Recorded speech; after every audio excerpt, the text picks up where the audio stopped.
Tidak lupa salawat dan salam kita sampaikan, kita kirimkan kepada baginda Rasul Muhammad sallallahu alaihi wasallam. Salatu wassalamu alaika ya sayyidana ya Rasulullah. Semoga salawat dan salam kita diterima dengan nur Nabi Muhammad sallallahu alaihi wasallam. Itu matahari baru sampai 8 menit, bulan juga beberapa menit baru sampai ke bumi. Jadi cahaya matahari menyembur sampai di bumi 8 menit setelah dia menyembur. Tapi salawat kepada Nabi Muhammad lebih cepat dari 1 detik, karena kecepatannya melebihi kecepatan cahaya. Karena cahaya nur Nabi Muhammad, cahaya induknya cahaya, maka disebut dengan Abul Anwar, Abul Arwah, induknya, sumbernya cahaya. Cahaya-cahaya yang sekarang itu pergerakannya tidak secepat cahaya Nabi Muhammad sallallahu alaihi wasallam. Cobalah berangkat ke tanah suci, pakai pesawat pun sekian jam, tapi selawat baca sekarang sebelum detik itu habis, Allah telah sampaikan kepada beliau sallallahu alaihi wasallam. Ya. Maka kita sampaikan salam rindu kepadanya. Assalatu wassalamu alaika ya abar ruh, ya abana, ya Rasulullah. Mohon izin Gurunda Usfia Rusdi, mata Allahu fi hayatikum. Semoga Allah memberikan keberkahan dalam setiap nafasnya, karena beliau sudah menjadi kafilul yatama, orang yang menanggung, mengurusi anak yatim. Saya sudah berjalan di beberapa pesantren, beberapa tempat, beberapa majelis. Orang yang paling lembut hatinya itu 2, mursyid tarekat, dan yang kedua kafilul yatama, orang yang menanggung hidup anak yatim. Kadang ada orang ahli zikir tapi susah menangis, tapi orang-orang yang menanggung hidup anak yatim hampir setiap saat kolbunya menyebut nama Allah dan Rasul bisa menangis. Saksikanlah beliau, ya, benar ya? Itu nggak dibuat-buat, tidak dibuat-buat, tidak ada sendiwara. Karena air mata itu ada riya dan nifaknya, kemunafikannya, kecuali air mata memandang anak yatim. Air mata rindu kepada Allah, rindu kepada Rasulullah sallallahu alaihi wasallam. Yang saya sangat hormati para guru, para ulama, dan wabil khusus para habaib, mohon izin duduk lebih tinggi, ya. Di hati saya para habaib lebih tinggi daripada saya. Dan manhaj akidah ahlus sunnah yang saya anut adalah mencintai zuriat Rasulullah sallallahu alaihi wasallam. Karena pesan dari beliau, pesan ini jarang dibaca orang karena takut disebut Syiah. Padahal ini tidak ada urusannya dengan Syiah. Ini urusannya adalah dengan Rasulullah sebelum Syiah itu ada. Ketika beliau mengatakan inni tarikum fikum tsaqalain, aku tinggalkan kamu 2 hal yang berat. Berat betul. 1 kitab Allah, yang kedua ahlu baitku. Ya, mungkin saudara-saudara kita, guru-guru kita, para habaib malu menyampaikan hadis ini. Ya. Tapi saya bukan zuriat, maka saya tidak malu menyampaikan al-haq. Kulil haq walau kana murran. Walaupun nanti dituduh orang aneh-aneh, dari awal sudah menuduh saya, dan sampai nanti orang-orang itu akan menuduh. Tapi tidak usah khawatir, yang penting sahibus syafa'ah mencintai dan meridhoi kita. Amin ya rabbal alamin. Bagaimana mungkin akan diridhoi oleh Rasulullah sedangkan kita tidak menghormati zuriatnya? Bagaimana mungkin kita akan diridhoi Allah jika kita tidak menghormati ulamanya? Bagaimana mungkin dapat syafaat Rasulullah kita tidak menghormati anak yatim yang mana Rasulullah dulu pernah yatim? Inilah asrar rahasia kenapa anak yatim itu perlu dijaga. Karena Rasulullah itu adalah sayyidul yatama. Beliaulah penghulu anak yatim, karena beliau lahir yatim. Ya, itu rahasianya Pak. Ya, mungkin jarang juga yang membahas itu, tapi sebenarnya ini perlu dijelaskan. Ya. Ngaji apa kita? Judulnya apa ini? Oh, bersatunya ulama dan umara. Masya Allah. Waduh, saya nggak sopan ini guru. Ini semoga Allah memaafkan saya ini. Ya. Bersatunya ulama dan umara. Ini judul juga baru dapat ini kayaknya nih ya. Saya tidak masuk ke judul ini, tapi masuk ke hadis Nabi. Karena setiap kali ada judul di kepala saya cuma ada hadis. Hadisnya mana nih? Ya. Dalam sebuah riwayat Imam Tirmizi, seorang sahabat namanya Abu Bakrah bersama dengan Bilal. Bilal ini bukan Bilal bin Rabah, tapi Bilal anak dari Abu Musa al-Ash'ari, Bilal bin Buraidah. Kemudian ada sahabat-sahabat yang lain. Di saat itu Ibnu Amir, seorang pemimpin di masa itu, zaman Bani Umayyah, memakai baju yang bagus. Apa kata Bilal bin Abi Musa al-Ash'ari? Lihat tuh, pemimpin kalian belagu, bajunya bagus, suaranya dikencengin, dijaharkan. Atau apa kata Abu Bakrah? Abu Bakrah berbeda dengan Abu Bakar. Abu Bakrah, apa kata Abu Bakrah? Sahabat Rasulullah SAW, uskut, diam. Fa inni sami'tu Rasulullah sallallahu alaihi wasallam yaqul, karena aku pernah mendengar Nabi sallallahu alaihi wasallam bersabda, man ahana sultanallah fil ard ahanahullah. Rawahu Tirmidzi, hadisun hasanun gharib. Siapa yang menghina sultannya Allah, pemimpin yang Allah amanahkan di muka bumi, maka dia akan dihina oleh Allah Subhanahu wa ta'ala. Oleh karena itu, ketika saya datang kepada para habaib dan para kiai, para guru, saya bertanya, perlukah saya mengkritik para pemimpin? Apa kata mereka? Mursyid saya Thariqah Naqsyabandiyah mengatakan, la, nggak boleh. Jangan coba-coba mencaci maki ulama dengan kata-kata kritik, mencaci maki umara dengan sebutan kritik. Tapi jika engkau hendak ingin menasihati, bawa dia ke ruangan, kalamkan yang pahit kepadanya, jangan sampai orang mendengarnya. Itu yang saya dengar. Beberapa mursyid datang lagi ke mursyid fulan, selalu berwasiat, usika, ya, aku wasiatkan engkau. Apain? Merangkul para pemimpin. Jika kamu tidak merangkulnya, maka yang lain merangkulnya. Dulu ada kiai di NU, almarhum, namanya ada nama saya yang sama dengan beliau. Coba tebak. Oh, itu ulama sebelumnya, ini belum lama wafatnya. Wahid Hashim juga udah lama. Satu lagi, Hashim Muzadi, ya, Allah yarham.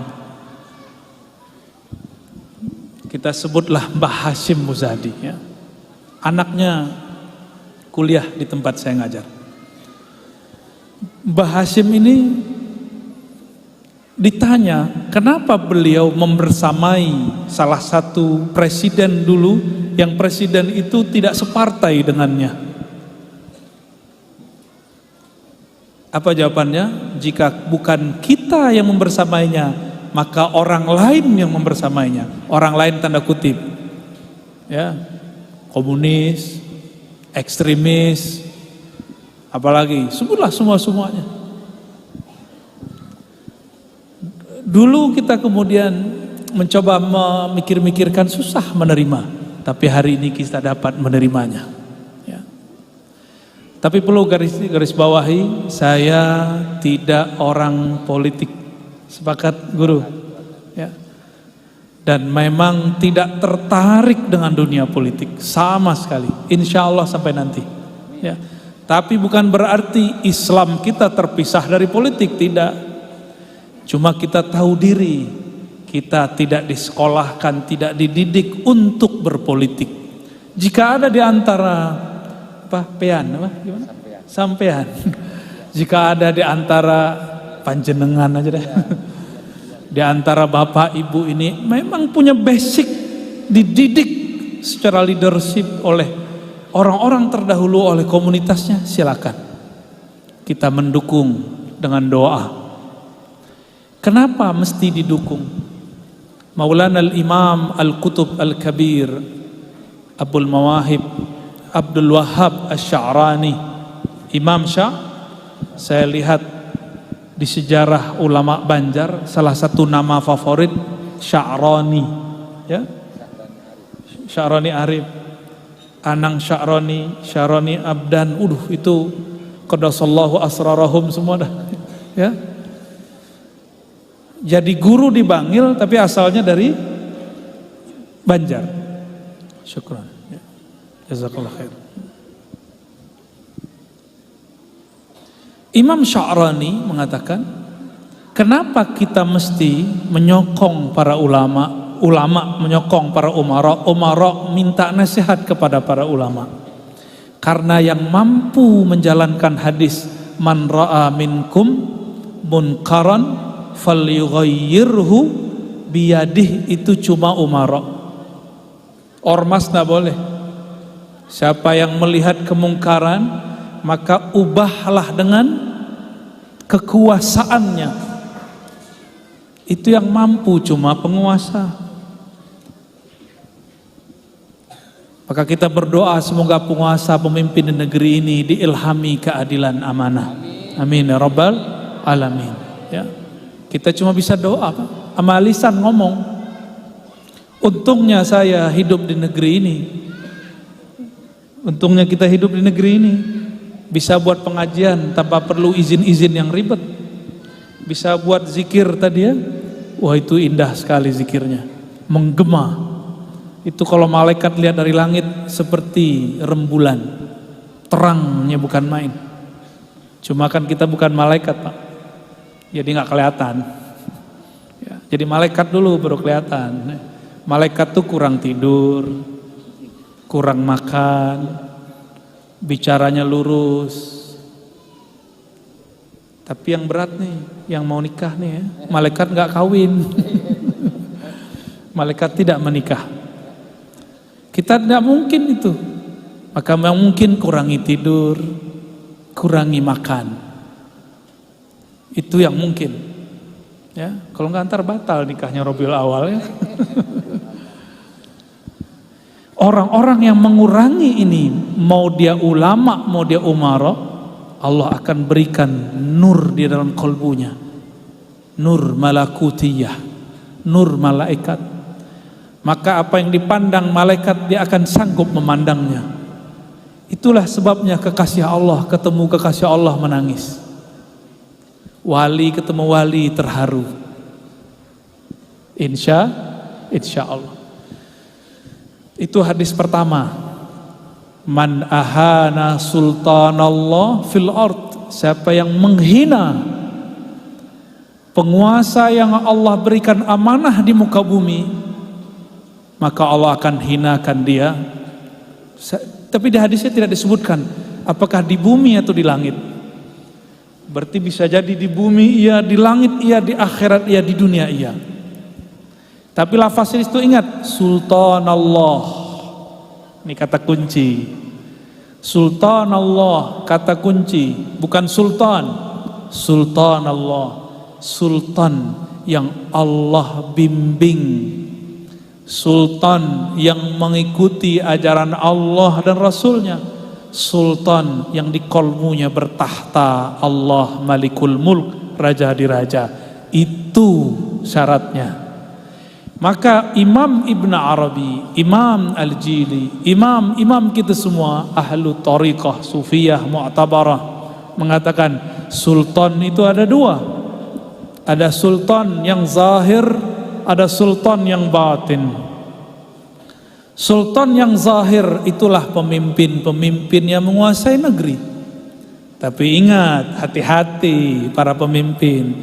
Sultan al-walayah, sultan al-batin itu adalah para ulama aulia. Hati-hati. Kalau pemimpin di bumi menguasai bumi, itu pemimpin wali-wali, suaranya, tanda tangannya, tangisnya tembus ke langit. Maka kita hati-hati ya. Maka akan terjadi kesempurnaan jika sultan Allah ini yang di langit dan di bumi, atau sultan yang di bumi yang tahtanya ada di langit itu amaliyahnya, muamalahnya bagus. Saya mau tanya, Abu Bakar ulama bukan? Abu Bakar ulama, tapi dia seorang apa? Khalifah, umara. Umar ulama? Umar lebih canggih lagi. Umar itu kata Nabi muhaddas. Apa arti muhaddas? Muhaddas, Allah berbicara ke dalam kalbunya. Itu Umar. Kok bisa Umar Allah berbicara ke dalam kalbunya? Itu setelah kejadian Hudaybiyah. Kejadian Hudaybiyah adalah akhir hijabnya Sayyidina Umar diangkat oleh Allah Subhanahu wa taala. Sayyidina Umar pernah kecewa kepada keputusan Rasulullah, lalu bertanya, "Arasulun anta?" Apakah engkau beneran rasul? "Ahakun dinuna?" Apakah engkau membawa ajaran yang benar? Apakah agama Islam ini benar? Nabi hanya diam. Umar cuma berkata begitu, lalu tobat kepada Allah. Merasa telah menyinggung Rasulullah sallallahu alaihi wasallam. Bagaimana cara dia tobat? Inilah suluk arba'in, 40 hari 40 malam, tidak tidur di malam hari, tidak makan di siang hari. Inilah awal Sayyidina Umar Allah kasyafkan kalbunya. Umar itu ya, orang paling keras, tapi karena dia melakukan suluk riyadhah tirakat. Siapa yang suruh Umar? Gak ada. Ini menunjukkan bahwa suluk riyadhah, latihan-latihan rohani, boleh diramu oleh ahlinya. Sayyidina Umar tidak pernah mendengar Nabi, "Kamu tidak boleh tidur 40 hari." Ada. Sayyidina Umar juga pernah dengar satu hadis, "Man sallal ghadata fil jamaah atau fil masjid," ya. Siapa yang sholat subuh atau fajar di masjid atau berjamaah, berapa hari? Arba'ina sabahan, 40 pagi.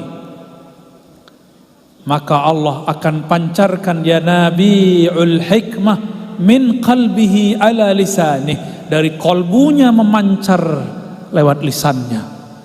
Itulah Sayyidina Umar.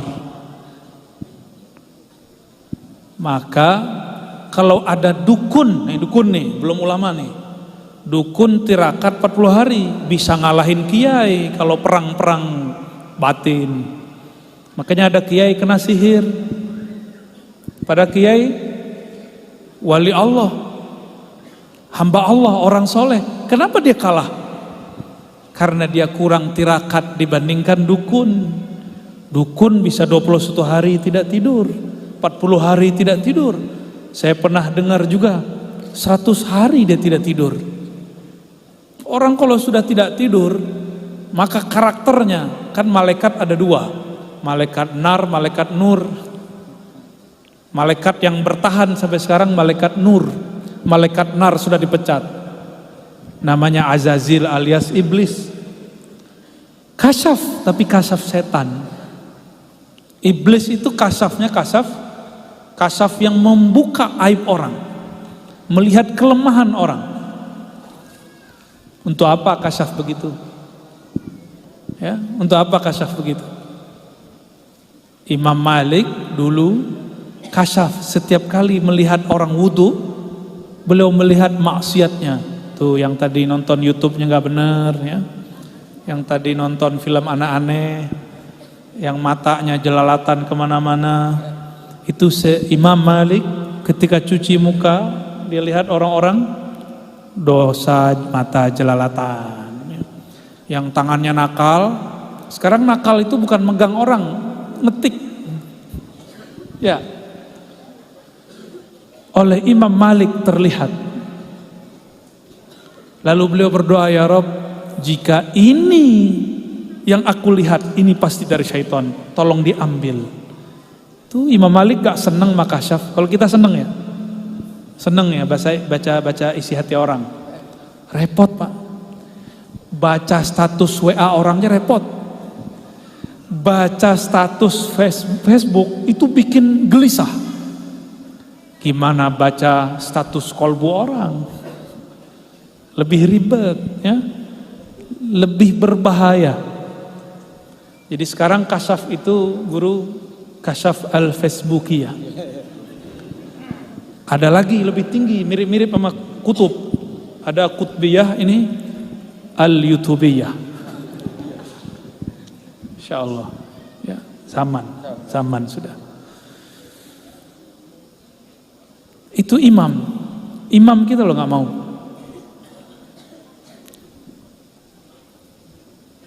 Imam Malik,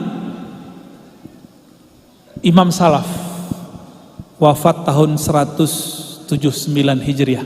Tahun berapa? 179 Hijriah. Sekarang tahun berapa? 1443.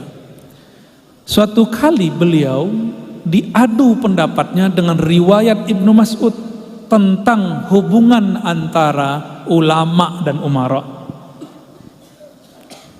Kata Ibnu Mas'ud sudah wafat radhiyallahu taala anhu.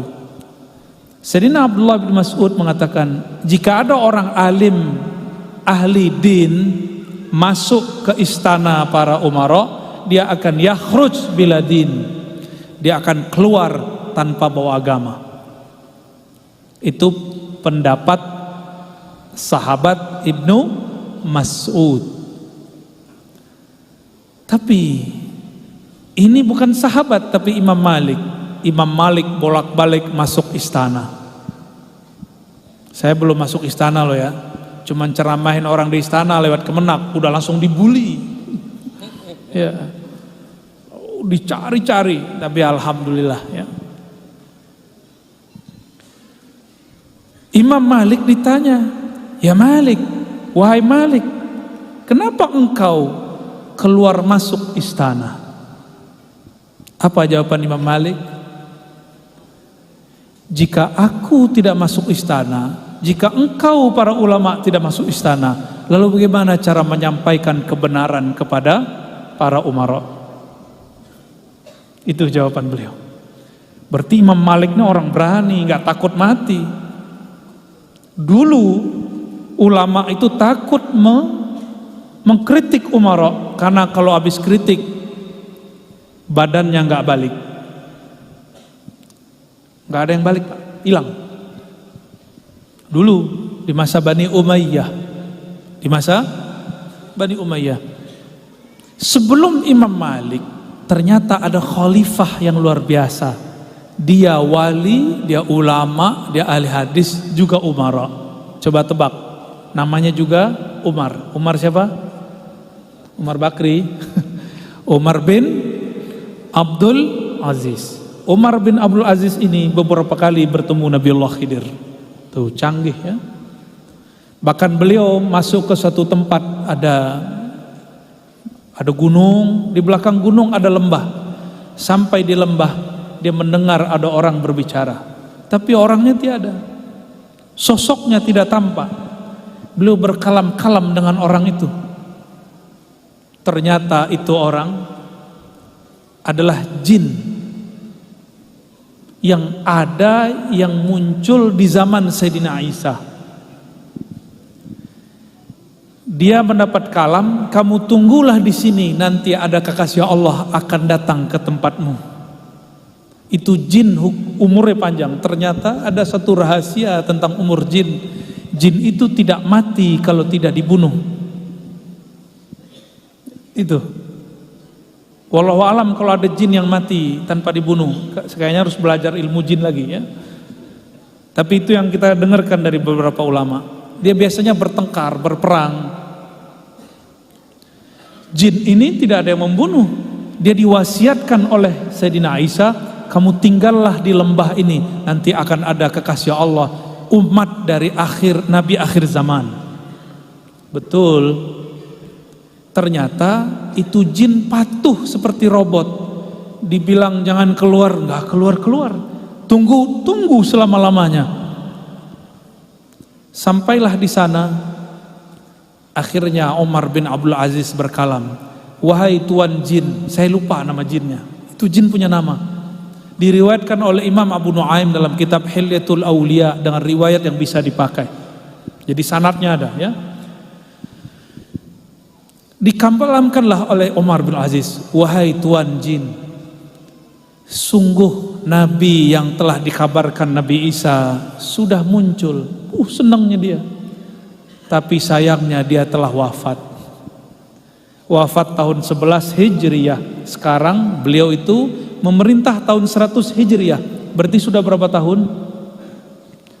Nabi wafat tahun 11. Umar bin Abdul Aziz memerintah tahun 100. Berapa tahun? 89 tahun Nabi Yuna Muhammad telah pergi mangkat kembali ke hadirat Allah Subhanahu wa ta'ala. Akhirnya jin itu nangis. Jin bisa nangis, Pak. Itu jin tuh. Itu adalah pengikut Nabi Isa dari kalangan jin. Setelah itu terjadi, dia ajarkanlah si jin syariat Islam, diajarkan sholat, semuanya diajarkan. Sampai diajarkan azan, kullu syai. Ya. Lalu Umar bin Aziz pergi. Mendengar kabar itu biasa, kalau khalifah pergi ada pengikutnya enggak? Ada yang jaga pengawal? Dari pengawalnya, pengikutnya mengabarkan Umar bin Aziz ketemu jinnya Nabi Isa. Jin pengikut Nabi Isa. Maka setelah Umar bin Aziz wafat, banyaklah ulama datang ke tempat itu penasaran dengan jin pengikut Nabi Isa. Udah dicari semua pelosok, tidak bertemu. Saya curiga jinnya juga sudah wafat. Jin itu ternyata boleh wafat kalau dia minta kepada Allah. Itu jin-jin mulia ya. Dia mengatakan, ya Allah, matikan aku, mati dia. Jika dia kekasih Allah. Imam Bukhari dikejar-kejar oleh dulu gubernur juga, tapi bukan gubernur Paman Birin. Namanya Ahmad bin Khalid. Ini gubernur minta Imam Bukhari untuk ngajar anaknya di istana. Ilmu hadis kan beda dengan ilmu zikir, beda dengan ilmu tasawuf. Ilmu hadis itu dicari kemana-mana. Kalau ilmu tasawuf kadang-kadang guru cari murid. Seperti terjadi pada Imam Baqi Billah. Imam Baqi Billah diperintahkan gurunya, kamu muridmu bukan di Uzbek, bukan di Bukhara, muridmu di mana? Muridmu di India sana. Dia cari murid. Kalau hadis tidak. Kalau hadis murid cari guru.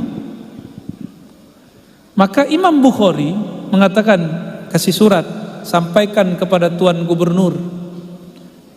Bukan Gubernur Paman Birin ya. Jika anakmu hendak ngaji hadis, maka suruh dia datang ke masjidku. Itu. Tersinggung nggak gubernurnya? Tersinggung. Akhirnya si gubernur ancam Imam Bukhari. Disinilah Imam Bukhari kemudian melarikan diri kedua kalinya. Sebelumnya dituduh murtad oleh gurunya. Jadi Imam Bukhari pernah dituduh murtad oleh gurunya, mau dibunuh oleh pengikut gurunya itu. Yang kedua, beliau diancam oleh seorang gubernur. Sampailah perjalanannya di kota Samarkand.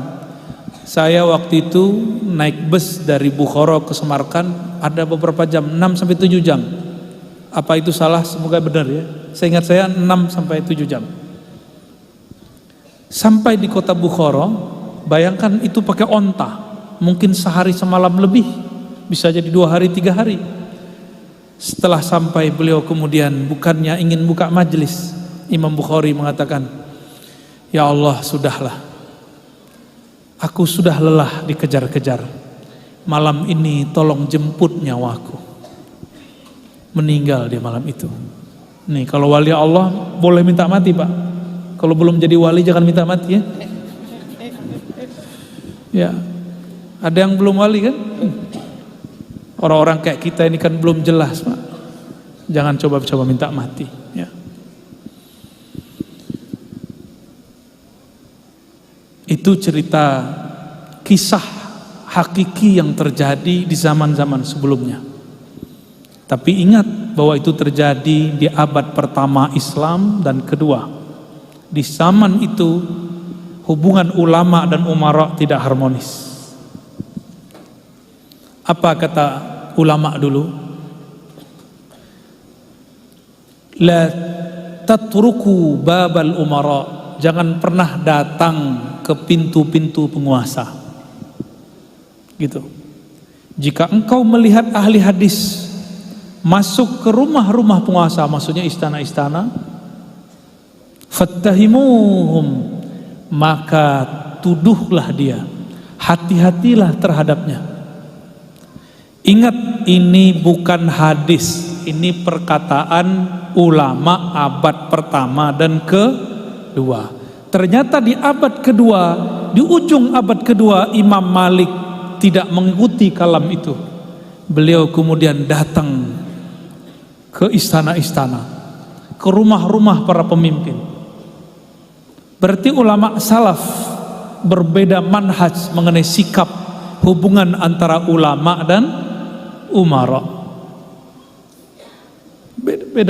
Beda cara. Gak usah jauh-jauh. Negeri Banjar, ulama yang sampai sekarang harum namanya, dan Imam Ibnu Athaillah mengatakan, tiadalah seorang dikenal wali kecuali izin Allah mengatakan bahwa dia benar-benar wali. Itu terjemahan bebasnya, ya. Jadi kalau ada orang dimasyhurkan sebagai wali, memang sudah izin dari Allah Subhanahu wa taala. Dan adakah yang syak mengenai kewalian Datuk Kalampayan? Ada enggak? Beliau sejarah hidupnya besar di istana. Benar. Besarnya di istana. Belajar Quran di istana. Tuh udah beda lagi dengan Imam Bukhari itu. Kemudian beliau yang nama kecilnya Sayyid Ja'far. Sayyid Ja'far ini dibeasiswakan belajar nyantri di Makkah. Benar. Siapa yang kemudian membiayai? Kerajaan, kesultanan. Pulang-pulang jadi ulama, jadi wali, jadi ulama. Makom kewaliannya kemarin kita sudah baca malam tadi, ya, kitab Kanzul Ma'rifah. Kita baru baca 2/3 guru, ya. Alhamdulillah, tabarukan, ya. Bukan mengajarkan tapi sekedar membedah, ya. Berarti sejarah negeri ini hubungan umara dan ulamanya baik. Sebelum ini di Aceh ada Samudra Pasai, ada kerajaan Aceh, macam-macamnya, sampai kita lupa namanya. Setiap raja ada Syekhul Islam sebagai mufti dan penasihatnya. Selalu ada. Berarti negeri ini dulu dibangun dengan kemesraan ulama dan umara. Ya. Tapi boleh nggak ulama beda umara? Boleh nggak? Boleh. Tapi kayaknya bukan guru. Saya punya mursyid Thariqah Samaniyah, dulu pengkritik di zaman Soeharto. Khutbah siang hari, malam hari dijemput tentara. Tapi si tentara jadi muridnya. Jadi cuma 2 jam 3 jam pulang, diantar pulang. Cium tangan. ulama pemberani. Lalu kita datang kepada salah seorang guru kita mengatakan, ulama mesti merangkul umara. Ternyata ini diambil dari kalam Imam Malik. Tapi kalau beda coblosan boleh nggak? Boleh nggak? Saya mau tanya, di zaman Nabi ada nggak orang nyoblos? Nggak ada. Berarti ini tidak diatur oleh agama kan? Ya. Kenapa sekarang ada orang menganggap beda coblosan beda iman? Ini akan terjadi lagi. Dan saya takut 2024 ini tambah parah. Maka saya berharap para habaib, para ulama, mohon umatnya didewasakan, dikuliahkan bab ahlus sunnah wal jamaah mengenai tentang siyasah. Apa kata Imam Al-Juwaini dalam kitab Al-Ghiyasi? Jika dalam bab ibadah, bahkan dalam bab akidah ada mazhab berbeda-beda, apalagi dalam bab muamalat.